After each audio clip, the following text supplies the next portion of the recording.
Yo, welcome back to the Audio Theory Podcast. If you're new to the channel, please hit the like button as well as the subscribe button. What's good, Danny? How have you been?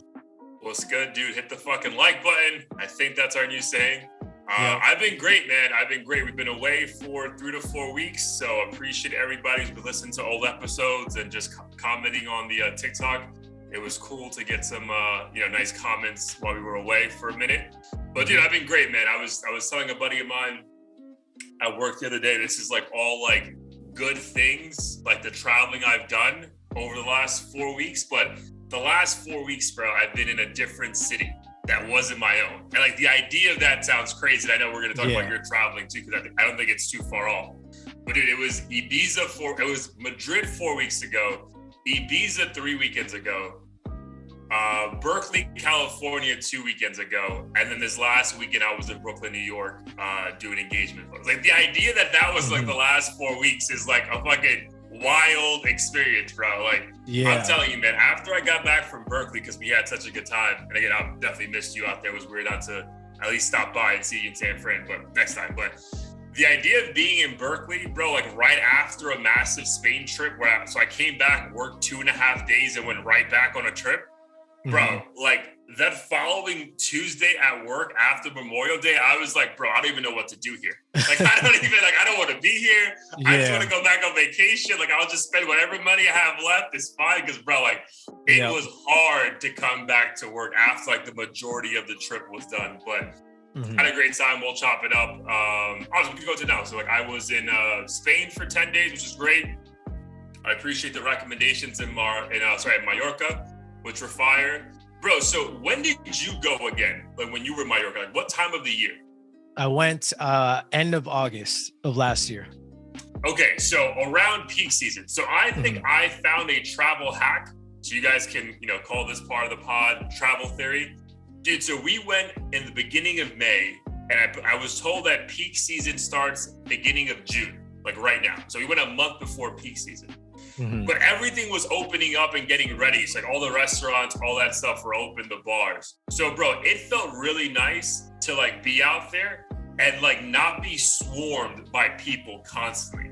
Like there was a lot of stretches through this trip that we felt like we had an entire beachfront to ourselves, and it was like the middle of the day. So that was pretty cool. Again, when we went to go like bar hopping and shit, it kind of sucked because like there weren't really people out like that. But for the most part, like the enjoyment of the trip was cool because I love my girl. I love people like one-on-one situations, but bro, like I hate people, bro. Like I hate people around me. Like we were at a dope beachfront property, like bar on Mallorca.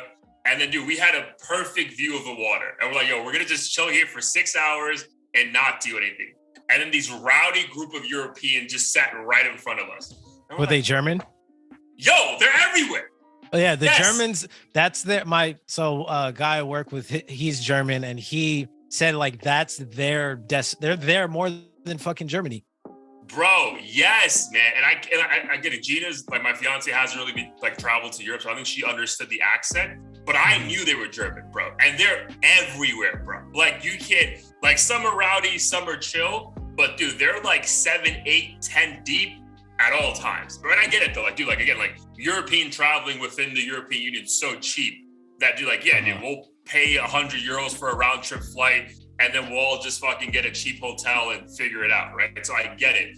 But for what I was trying to achieve aesthetically, like, bro, I just get the fuck away from me. So, but dude, a phenomenal trip, man. The wedding in Ibiza was fire. Again, did you get a massage in Mallorca? I did not, bro. Like, I should have gotten a massage. Because, dude, we walked, like, dude, this is no exaggeration. Ibiza a little bit less, but in Madrid and Mallorca, we walked on average 10 to 11 miles per day. Wow. Yeah. Well, that's amazing, though, because then you don't feel guilty having drinks and eating. Oh, yeah. No, dude, I'm telling you, I probably, like, lost weight, if I'm being perfectly fair with myself. Like, yeah, dude, I didn't feel guilty at all because, dude, we were fucking tracking. Because, again, we had nothing to do. It was just like, bro, like, we're not on an agenda. I don't have any sights I have to see. Let's just walk in a direction. If something looks cool, we'll stop and figure out what it is. And then Ibiza was great, dude. We saw like, all my boys from growing up in India, Mad Star Bass, shout out to them. Ace was there, Anand, so that was great. Hanging out with him. He DJ'd the wedding on both days. Like he did like an hour and a half set. I felt bad though because like my boy whose wedding was hired a real DJ from Ibiza who's like has like 40,000 followers on Instagram, and like the crowd was just like, yeah, it's cool, whatever. But in the second they're like Indian boy DJ started playing, like everyone went crazy, like, oh my god! You mean just because they knew him? Just because they knew. I mean, you know, he's great. Like Anand's a phenomenal DJ, but like, yeah, I think it was just more like, bro, that's our guy. We're gonna show out. But also, he also knows the crowd. You know what I mean? Like these same people party with him, and like he knows what to play. Like the Ibiza guy was just playing like a bunch of like traditional house stuff, and it's like, bro, like we're not here for that shit. Yeah, dude. But again, a great 4 weeks. Ended last weekend in Brooklyn, taking engagement photos, which came out fire. And yeah, man, now it's just like, you know, wedding season and planning for that. But that was my travel. Super blessed. And I think because, dude, it was so relaxing, it never felt overwhelming. Like I think, even though like I was at work, like, damn, bro, I wish I was still on vacation. I never felt like, dude, I'm so fucking exhausted. Like it never felt that way. Because like, dude, there was one day that like Gina wanted to wake up to get breakfast. And I'm like, why, bro? Like you're tired. You don't have a schedule. Tired. Yeah, dude, we'll wake up and get food when we need to get food. Like I don't give a fuck that breakfast is from 10 to 12. Like we'll find a restaurant, bro. Like it's fine. Right. Yeah. No, that's dope. But dude, go ahead. No, I was gonna say about your peak season thing. We actually went end of August, so I think that might be another good time to go anywhere. So it's like the end of like almost peak season? Yeah. Nice. We were considering going somewhere in July and August. It's literally like, June and July and early August, and it's literally like 3 times the price as three times the price. Like the pricing sucks, obviously, but thank God we're both in a position that we can make it work. If like, yo, we have to go, right? Yeah. But dude, honestly, there was something nice about just walking and not like bumping into people, and just it was just nice, man. Like it was really dope, man. So yeah, the travel, especially Ibiza, man. Like Ibiza gets crazy. But it was nice that there was like, again, we felt that we had like almost the entire beach one day to ourselves, and it was like 3 p.m, right? That's not normal. One of our waitresses said like, yeah, like in a month it's gonna get crazy here. So you guys picked a great time. So little travel hack for the people listening. But how about you, bro? How was your trip? So you were officially away for what, 4 weeks? So we left the night of the 17th and got back the 31st. So I guess technically, like about 2 weeks if you include the travel days. Nice. So we'll walk the people through everywhere you hit up, because even I was surprised and we've been talking about it. So. Yeah, I know. Just every time I tell someone, I'm like, how do we fit that shit in 2 weeks? But we took a red eye to Singapore. So the wedding's in Bali, but obviously it's so far away. And we had been to Bali 10 years ago. So we were like, if we're going that far, we need to go to new places. Wifey somehow found out about, I guess Singapore Airlines is unique. Their business class kind of feels like first class. And we had a bunch of credit card points we just never used over the years. So we transferred it to the airline, bought a one-way business class to Singapore, which was amazing. It was crazy. Like I feel spoiled now, and I don't know how we're going to make this work in the future, but literally... So I reclined all the way back, and this is the first time in my life where I've gotten off a long ass flight and felt like I just went to bed and woke up in a different place. Like no neck cramps, no hurt back, like fully fed. It was just ridiculous. The drinks help too, though. The nonstop. The drinks help too. Yeah.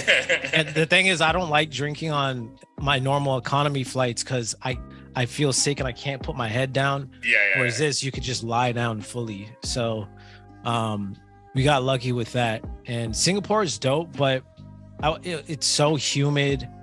The city's kind of artificial. It's kind of like Dubai. Like there's not really a whole lot of cultural stuff you can do, I guess, but still beautiful. The hotel like was very dope. Instagram worthy, right? Instagram worthy. Yeah. If you like Asian food, like it's perfect, which I do. So is there like Singaporean food though, or is it just like a mixture of all the different like Asian countries that kind of like compiled there? I would say a mixture, but mostly like Singaporean, but then also like standard Chinese, Taiwanese stuff like dim sum, and you can get your fried rice, standard stuff. But yeah, I mean, yeah, the city itself was dope. It's definitely one of those places where like you really only need 2 days there. Yeah. Surprisingly, it wasn't as crazy as expensive as I thought, but okay. I mean, it was yeah, one of those things where I just wanted to check it off the list. I had seen Instagram-y pictures there, so I'm like, oh, it must be dope. But that's where we met up with the groom and the bride before they went off to Bali. So yeah, it was a nice 2 days, and then we went to Sydney, Australia afterwards, which I think was like the highlight of the trip, just because I didn't know anything about Australia before. Pretty much all I knew is they had kangaroos, like animals that'll kill you, and I assume they would probably be racist as hell. I thought that. Like, yes, I would love to get like. Did you ever feel that at all when you like and Sarah were like walking around? Surprisingly not. And if anything, she was the one who was more cautious because she had grown up in Brisbane and faced racism. But oddly enough, I felt like 50% of the people there were Asian. So she definitely felt comfortable.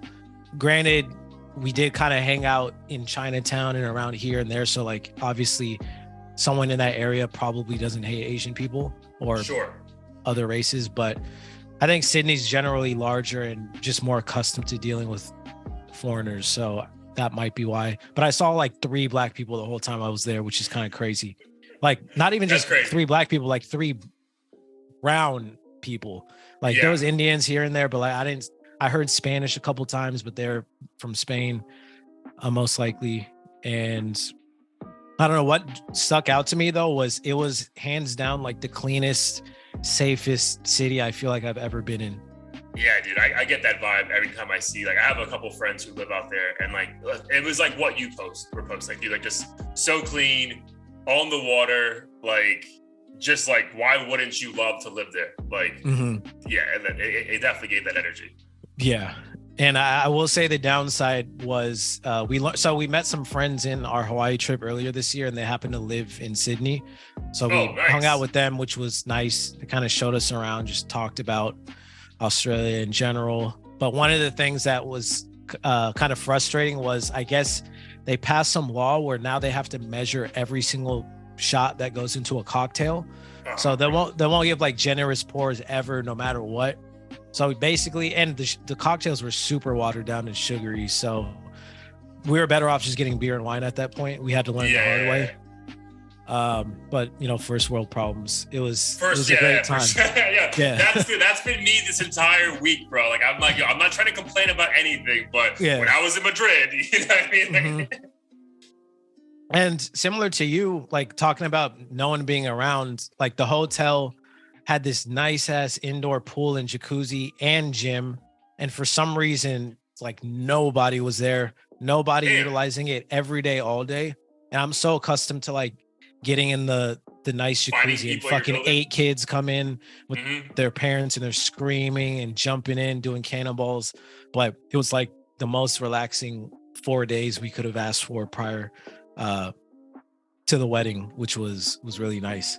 Was lit though, right? Because I knew who it was getting married, but I forgot that that's like a part of a bigger friend circle. So like it was sick to see like Moon out there, his wife. Like that was, I was like, oh dude, I know Blair and Sarah having the fucking time of their lives right now. Yeah, no, it was a nice like climax to the trip. So we were only there like 3 days. Wish we were there maybe a day earlier, but yeah, we hung out with Moon, Andrew, his wife. And it was just really nice to kick it at the hotel. The wedding was beautiful, really pretty small and intimate, kind of like I guess my size, is the size of my wedding. So that made it easy to like meet everyone and chill and kick it, even though we didn't have like a pre-wedding, club event of some sort to attend. And then I think the highlight of Bali was the beach club, because again, for some reason, nobody was in the pool area. Not a single person was swimming, like not a single person. And the weather was swimming weather, right? It wasn't like it was cold or anything. Swimming weather, water was probably like 75 degrees in the pool. The ocean water felt like the pool water. Again, no one really swimming. So yeah, we just dominated. I had to bring my own speaker though, because they were playing the super like repetitive house stuff, which I love, but after like an hour of that shit, like you kind of need some shit though for bringing your own speaker, or they didn't care? No, honestly, it wasn't even loud enough to compete with the thing, but I had it over my neck Like I tied it, or hooked it to my chain, and I was like walking around. We were pouring shots. We were kind of the designated like get everyone amped party, because for some reason the rest of the group wasn't swimming, they weren't really drinking, and then we were the ones with the hookah and the shots, and then everyone started gravitating towards ours. So that was kind of cool. What was I gonna say? Yeah, I mean, overall it was just a phenomenal trip. The mistake that I talked to you before was doing that Tokyo layover, where we had to travel 17 hours, 5 a.m. after that beach party to Tokyo. So it was a 17-hour trip. We had to go to Malaysia first, then a 4-hour wait until the next flight. Got to Tokyo at like midnight. Didn't realize our hotel was going to be like a $300 cab drive, even though it was only an hour. Yeah. So we said, fuck that. Luckily, the hotel I booked was like $50. So we canceled just didn't even show up to my hotel. Got a new one near the airport, and then had to take the train directly to the airport the next morning and then fly all the way home. Oh, bro. Damn. I mean, again, obviously you still had like 11 days of greatness. So like one day, but yeah, dude, traveling being shitty can definitely affect you. So I would say, dude, I got lucky. So again, we fly standby on American Airlines because of Gina's benefits, right? So we flew first class and business to Spain, right? So dude, I was spoiled as fuck. I'm like, bro, I can never do that broke shit in economy ever again. You know what I mean? Like I can never do that, bro. But again, obviously, no, free ticket's a free ticket.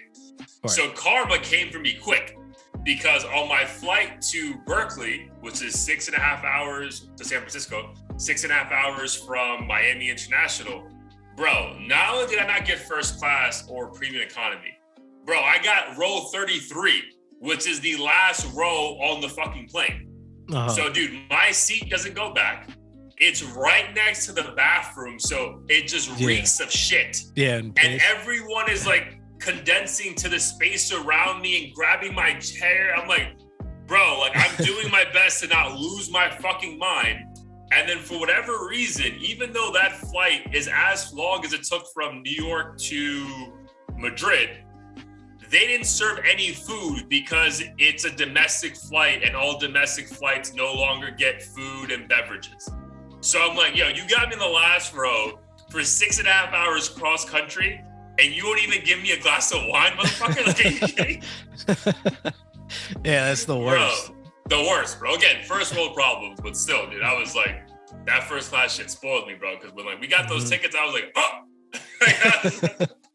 You know what pisses me off though is when the plane lands and everyone's fucking standing up and eager to get off. I'm like, bitch, they haven't even connected us to the gate. Dude, like, where are you going? There's so many people ahead of you.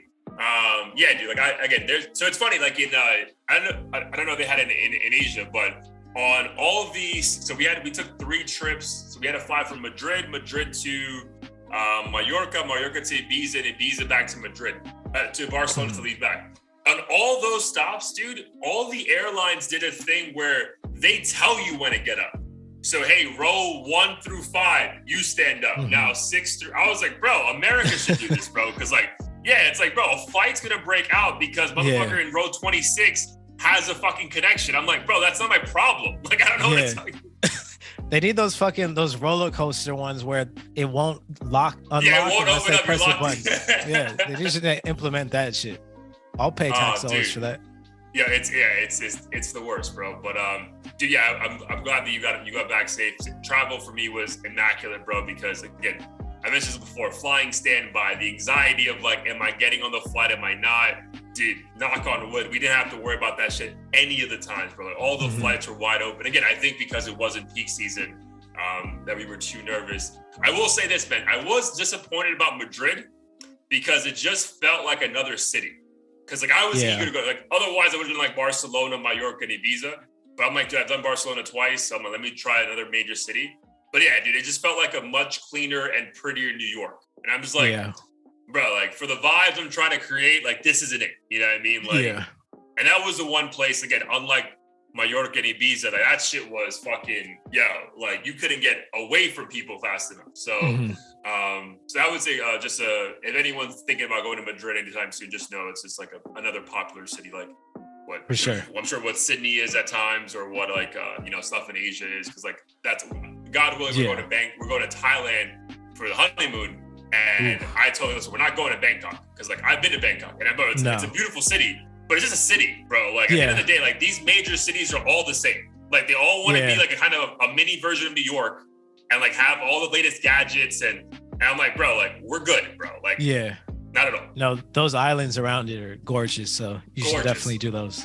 Yeah. I think we're gonna do like my mini itinerary thus far. It's Phuket, Koh Samui, and Hua Hin, I think I pronounce it, or maybe I'm pronouncing it wrong, but those like 3 little islands. Because like we need beach excursions, ATVs, that kind of vibe. Like, dude, me trying to fucking wrestle for a taxi in the middle of the street, like, bro, like I'm good, bro. Like, also, those are the perfect places where you don't feel guilty staying in and just relaxing and enjoying yourself. Correct, because if you're in a major city, like, oh, we gotta go do something. It's like, it's the same, bro. You just stay home. So, man, I'm glad the travel worked out for you. And I'm glad we both did the smart thing of like traveling before the wedding as opposed to going to the wedding first, because from what you just said, like, dude, like, bro, we drank all day, every day throughout the trip leading up to the last 2 days, which was the wedding, and we were fine. It was just like, casual day drinking. No one's trying to get fucked up. Bro, the moment that wedding started, I was just like, bro, like, this is like, there's no way I could have started off my trip with this. So I'm glad like, that was at the end of the trip. Yeah. We didn't get quote unquote drunk at all prior to the wedding. Yeah, because it's just casual. It's like, let's go for dinner. Let's sit. Let's talk for a while. Let's walk and drink, So dude, grateful for the time away, but also grateful to be back and getting back to it. Because definitely, again, we kept posting while we were away. And then I kept seeing like the engagement. I was like, bro, we need more videos. You know what I mean? Like, I know, need to give more shit. So I knew that was gonna happen too. It's like while we're not doing anything, people are leaving paragraph comments and shit on stuff. And I'm not trying to engage, so I'm like, bro, I'm so tired. Like, I'm not shout out to IDK too. Oh yeah, shout out to IDK.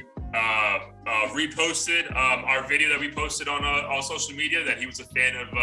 I guess us being a fan of him, so that was a dope feeling to have.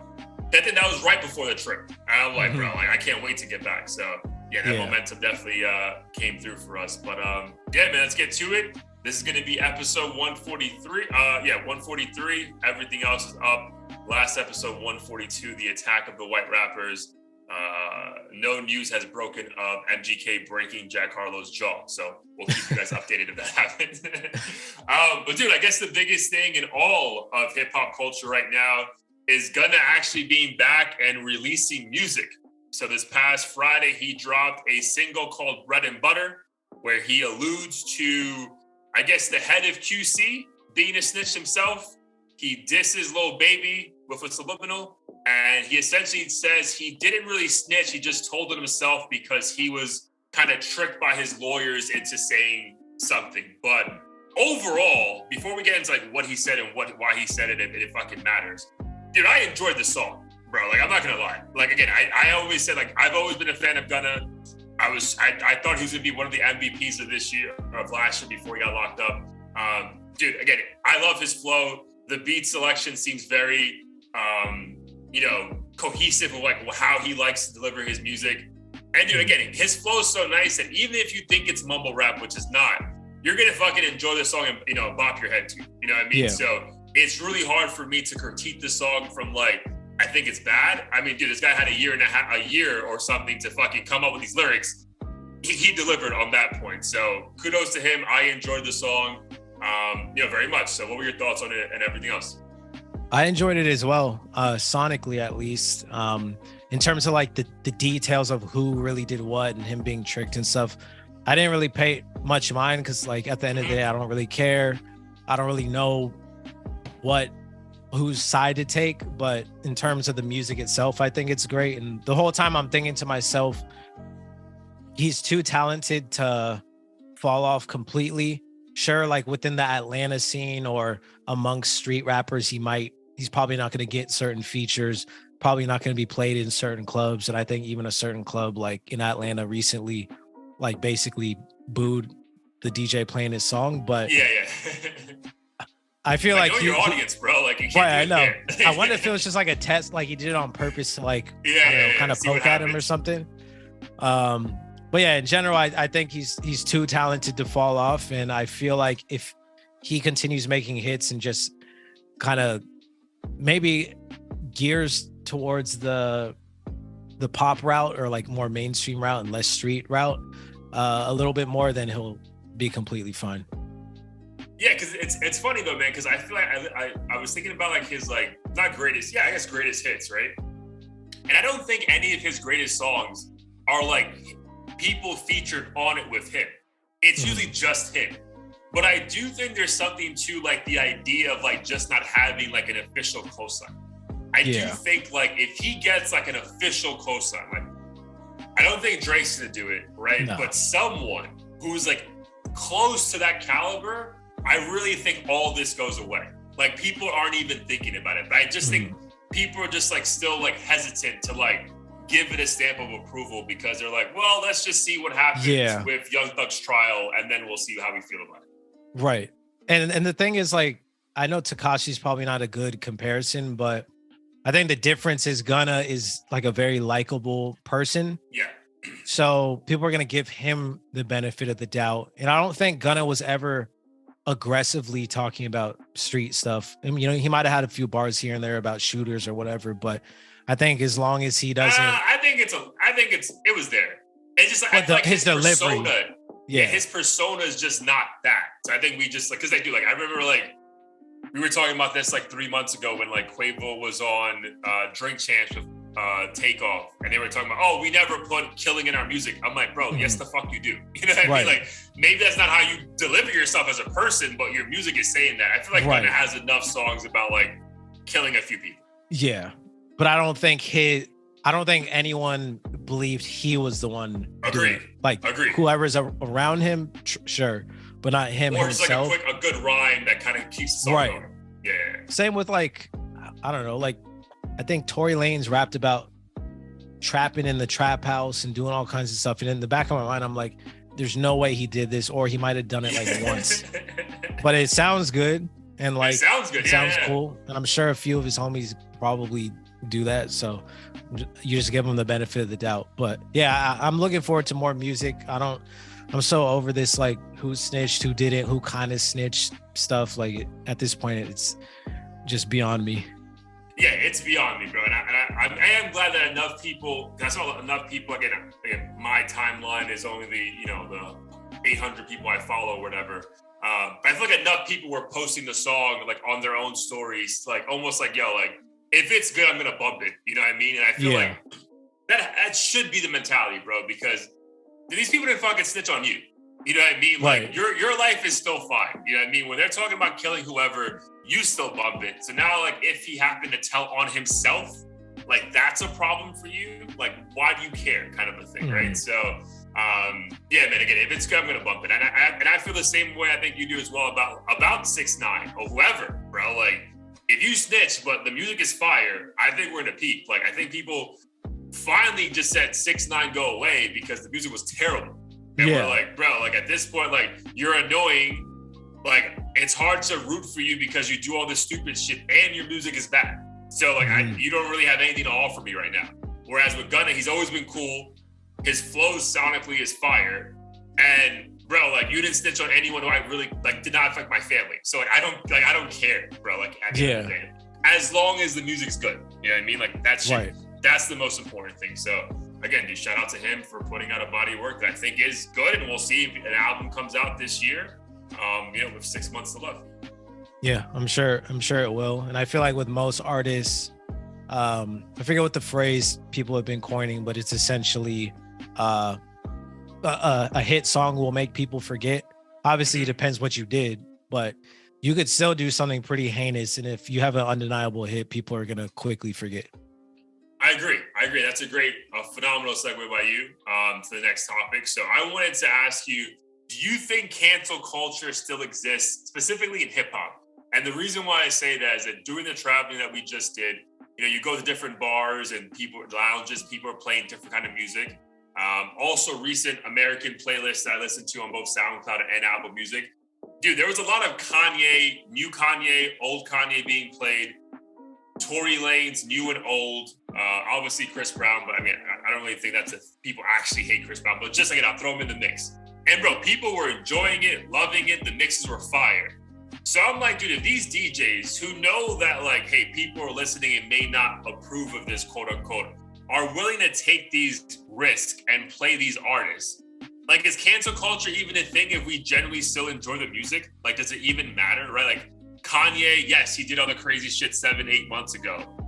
But bro, he's really just one hit away from us not giving a fuck anymore. Yeah. As crazy as that sounds. And bro, like, I was somewhere and someone played Praise God, like the one with him and Keem, and I was like, bro, play it again. You know what I mean?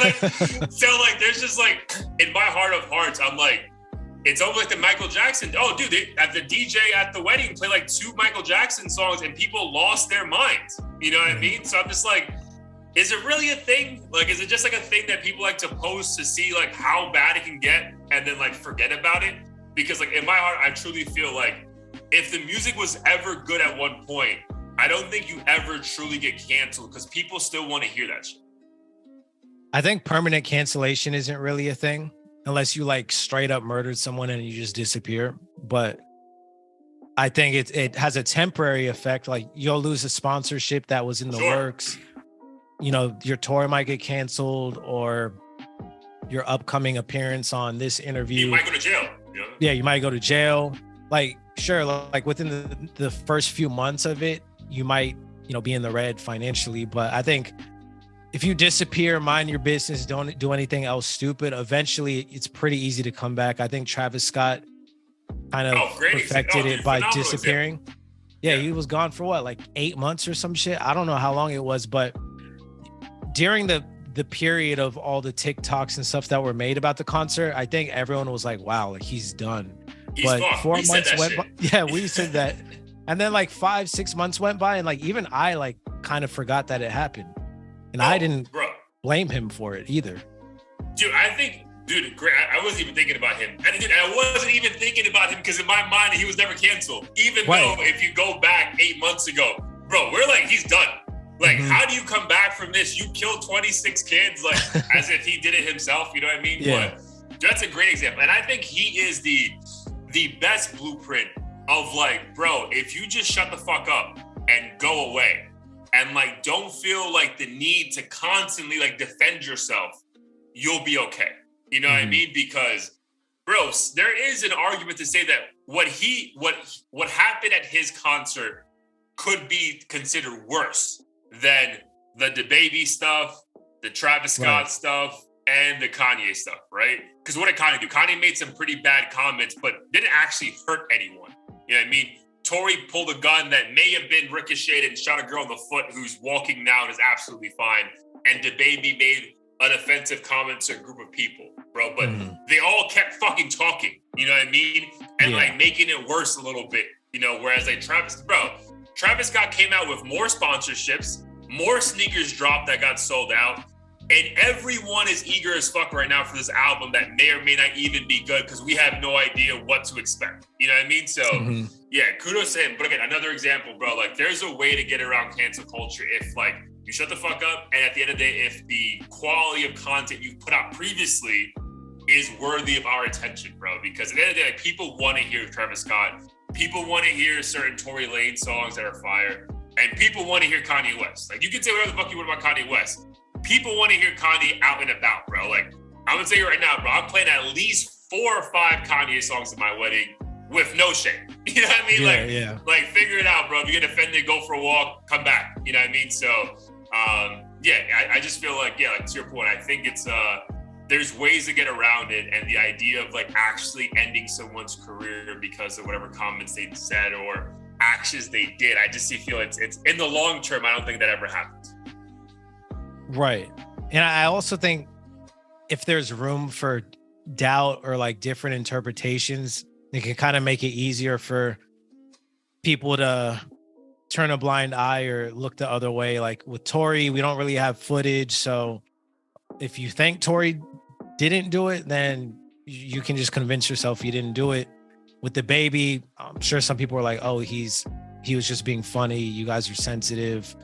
And granted, I feel like hip hop culture, unfortunately, there are a lot of people who are homophobic or misogynistic or anti-Semitic. So I think that kind of plays a role into why in this instance some of these guys weren't like quickly canceled or might still have supporters regardless. But yeah, I think the solid strategy in all of these cases has been just shutting up, and then when you come back, just release fire music and people will soon forget. Right, that's the thing. Like, yo, if you have actual skill and like love your craft, I think you'll survive, bro. Like, again, like we can say whatever we want about the baby, but bro, he can rap his ass off, right? Still, I still think there's a way for him to come back, even though he's always in the fucking. Yo, side note, did you see the thing about his baby mamas being locked up for DUI for a hit and run? Oh yeah, Danny Lay. Yo, crazy dog. Like, yo, like if you just like, dude, I remember when she had that viral TikTok moment for that Drake song. Oh yeah. No, you know what I mean? Like the one that she like jumped out the car and like was doing the challenge and she was dancing. Dude, what the fuck? You're talking about In My Feelings? Yes, the In My Feelings challenge. Like, dude, she had like the most viral video of anyone, bro. Like, oh wow, fucking Questlove was fucking reposting that shit, dude. So like, I didn't realize that.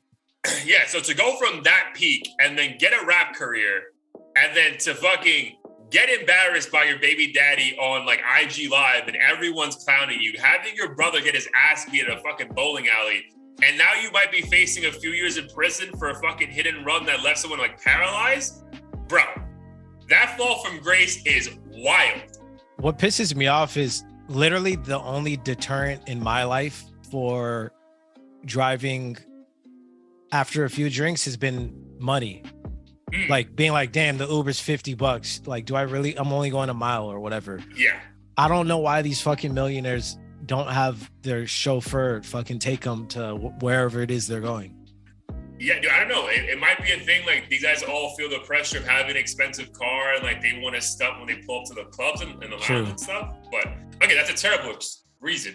Yeah. I mean, there's no good reason. Anytime I've done a drunken, like, statute of limitation, but anytime I put myself in an unfortunate situation like that, it's same. It's like, bro, the Uber's $90, bro. Like, yeah, I'll figure a way to get home. You know what I mean? Like, that sounds terrible, but it is what it is. But yeah, no, dude, so just so a side note, a complete fall from grace from her, and a shout out to the victims in that incident. But yeah, the baby, bro, can rap his ass off. So I still think there's a way back. If he drops a fire album and he's already kind of making the rounds again, he was on LeBron's show recently, The Shop.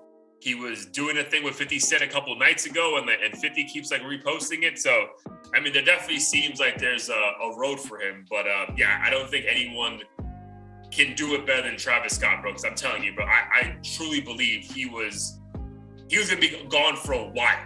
You know what I mean? Not no fucking less than a year later, here's a classic album, enjoy shit. Yeah, same.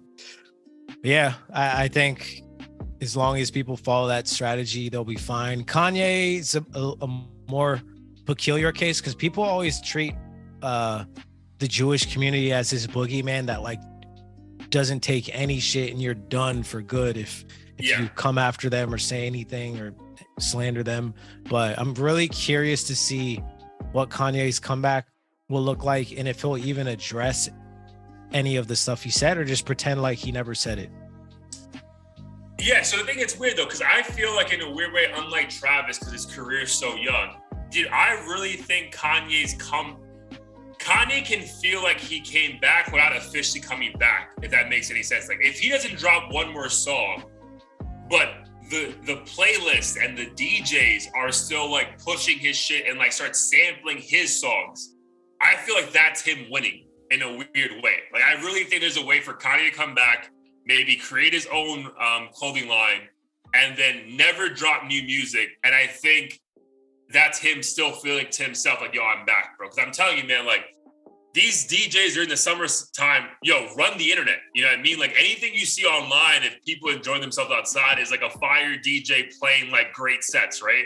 Bro, if certain DJs if some TikTok DJ figures out a way to sample some, Kanye song with something and it's a fucking banger, bro, he's back. and there's nothing any group can do to fucking stop that movement. So I don't know, I feel like he's in a peculiar case that there's already so much content that people just feel uncomfortable to like indulge with in a public way, that if some kind of lane opens up, I think he'll feel like, yo, I'm good. I'm the clear.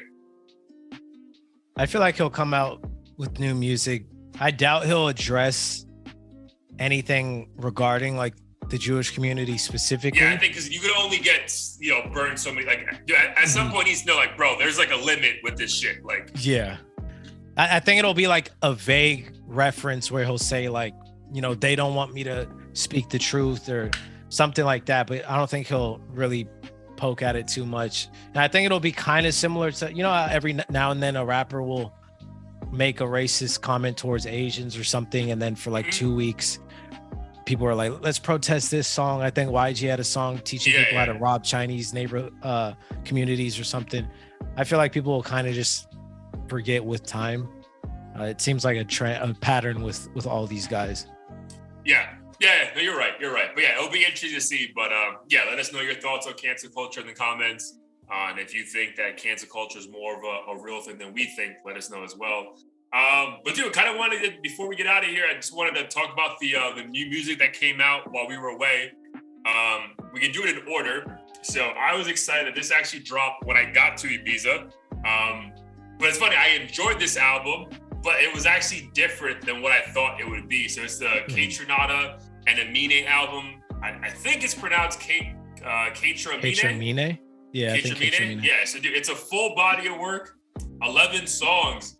But dude, for some reason, again, this is just me assuming you get a house DJ with a hip hop artist who likes to make, fun music. I'm thinking 10 house songs. Like, I'm thinking like forever. Drake. Yeah, that's all I'm thinking is gonna happen. And I was like taken aback because I'm like, oh, this is like just like a hip hop album. Like, these are hip hop trap beats. So I was like, what's going on? Luckily, I had some downtime on the trip because I had so much downtime. I still thoroughly enjoyed it. Like, the Forever song is cool. It's probably not even top 3 songs for me on the project. Oh, wow. I'll let you know right now. My favorite song overall was the one I think you agreed with, West Side, where he's just, he's just talking shit, and the beat is just fire, and you feel like you can play that wherever you want. So yeah, man, I really enjoyed it. I thought Amine brought bars that I truly didn't even know that he had in him. You know what I mean? Because when I think of him, I never think of some like deep, meaningful, except for maybe 1 or 2 songs. Like, it's just like he's a fun dude to listen to, right? So, but yeah, I was more impressed that, one, I didn't know KAYTRAMINE had this in his bag. Like, I just thought he was more like a fun house DJ who can write great songs or, bangers. So the fact that they both went heavy hip hop and went like left compared to what people thought for the most part was impressive to me. But what were your thoughts? I felt the same way. I was actually, felt the same way in the sense that I was surprised to hear that it was more like rap, hip hop versus house. Unfortunately, I think that like left me a little disappointed because I actually loved the Forever song, and that's what got me super hyped for the full project. And there were a couple cool like hip hop moments. Like, I agree. I think West Side's probably my favorite song. But the rest of it didn't do a whole lot for me. I don't know if it had to do with the fact that like I was on vacation and I wanted some more chill, sit at the pool type stuff, and didn't really want to think too hard or like get hip hop type beats. But I was impressed with the fact that KAYTRAMINE's production was so different than what I was accustomed to hearing. I feel like all the other KAYTRAMINE songs pretty much had similar sound to Forever. And I was just like, wow, I didn't know KAYTRAMINE was like a straight up producer who could do all this cool stuff. So that was cool. I don't know if I'll necessarily revisit a whole lot from the project, but I don't think it's bad by any means. And I think it's just a reminder to me that Amine seems to be like more respected within the community than I thought, or within like the music culture. Cause I know you and I are big fans of him, but I never really thought he was part of most conversations. And the fact that KAYTRAMINE linked up with him, I think means a lot.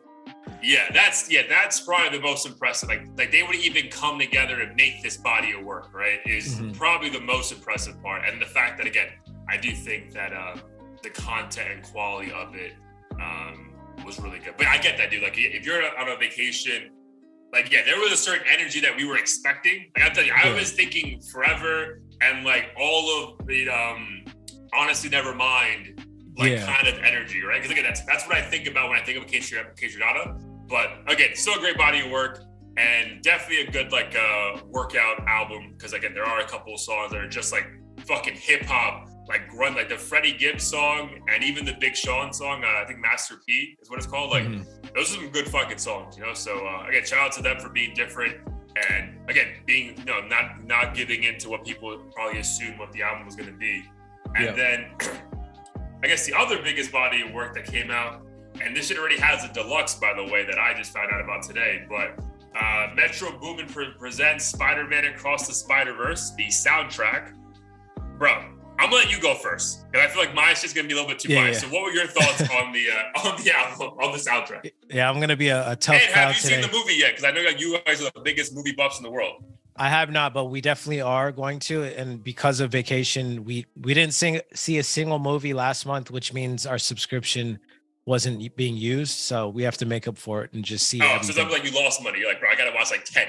Yeah, I got to make up for it. Just fucking hang out at the theater all day. But yeah, so I enjoyed the production. I think I was impressed that Metro Boomin was able to tap into so many unique sounds that I hadn't really heard from him, and it didn't sound like, you know, an obvious genre per se. Kind of, it was almost like alternative hip hop, new school hip hop in a way. Very cinematic, very like, cinematic, right? Which makes sense. Yeah. What's the word I was going to use besides that? I don't know, action packed. Like you feel like you're like this belongs to a movie. And I think that was my only downside to it, is I felt like I had to have the context of the movie to enjoy it. I'm sure in the theater, whatever tracks are used during the movie probably bump and like amplify the feeling. That's why I heard the movie was fire, by the way, like better than the first one.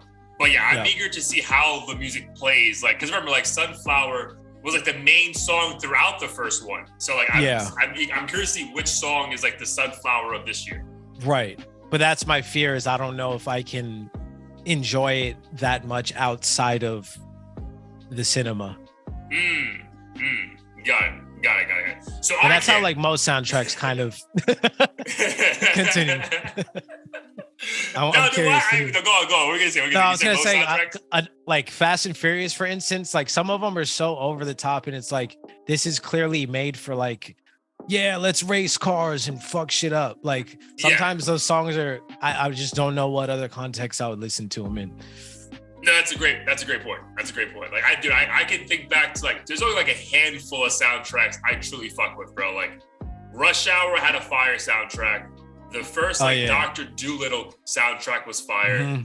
The Fast and Furious 2 soundtrack was fire because that one had like Ludacris producing it.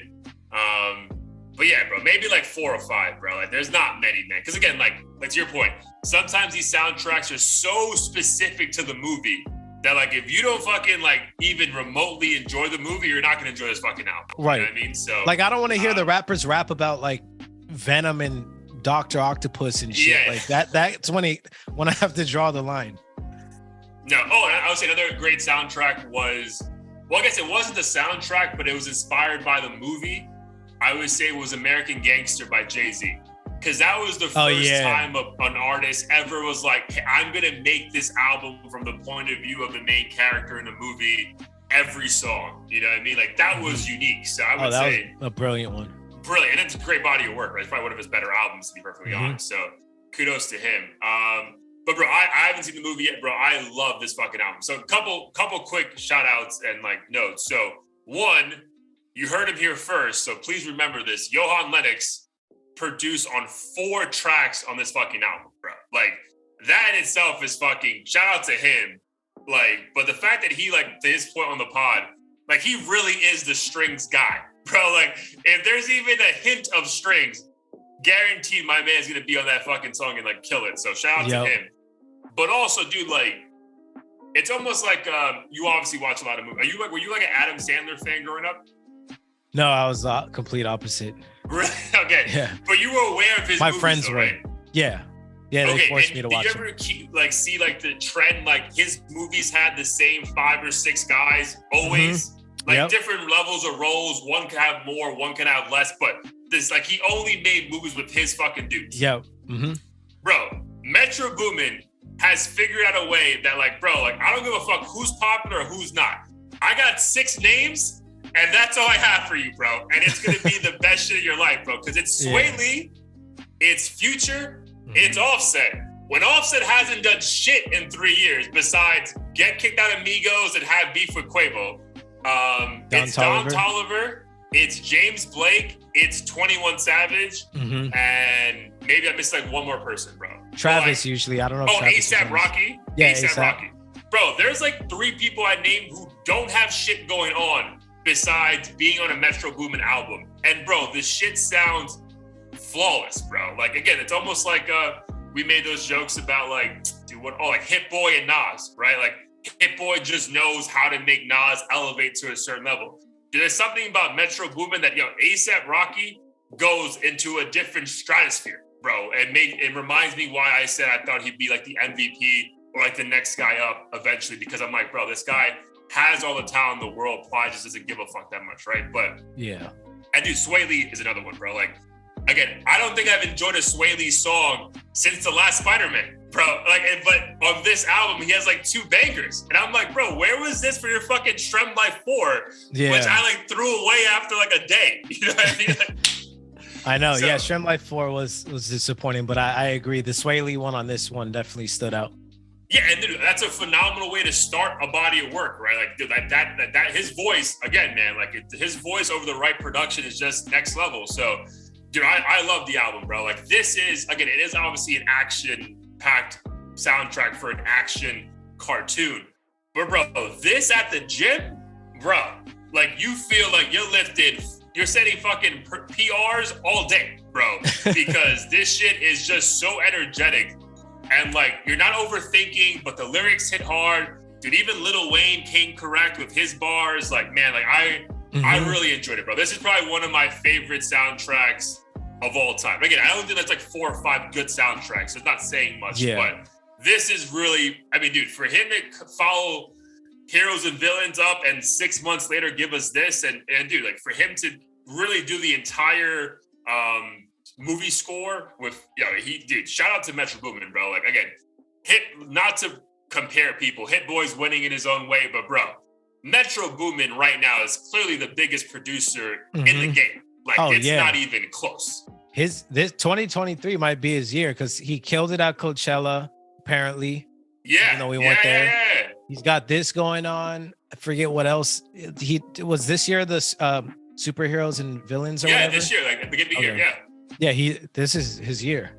Yeah, dude, shout out to him, man, because his mom passed away a year ago. So there was like a weird, like, you're like, damn, like, you can go left or right when shit like that happens. So, dude, kudos to him to fucking putting out 2 of probably his best body of works. And like, yeah, dude, like, honestly, if we're doing like a MVP check of the year, bro, he's probably has my vote right now for MVP because, again, superheroes and villains, you may not remember certain songs word by word, but you remember certain moments when you hear those future Chris Brown songs. You're like, fuck, man, like, this guy is killing it. And I do think again, I'll get to the heat of the week in a second, but that song with ASAP Rocky, bro, there's hints that can be like a summer banger if, like, done accordingly in certain playlists or like, DJ sets. But yeah, man, I thought it was great. And I'm eager to watch the movie for the soundtrack aspect of it too, but also, dude, I heard that movie is just fucking next level. Yeah, I definitely want to see it now. Yeah. So, cool. All right, man, is there any other like songs that or albums that came out that you want to talk about? Not really, surprisingly.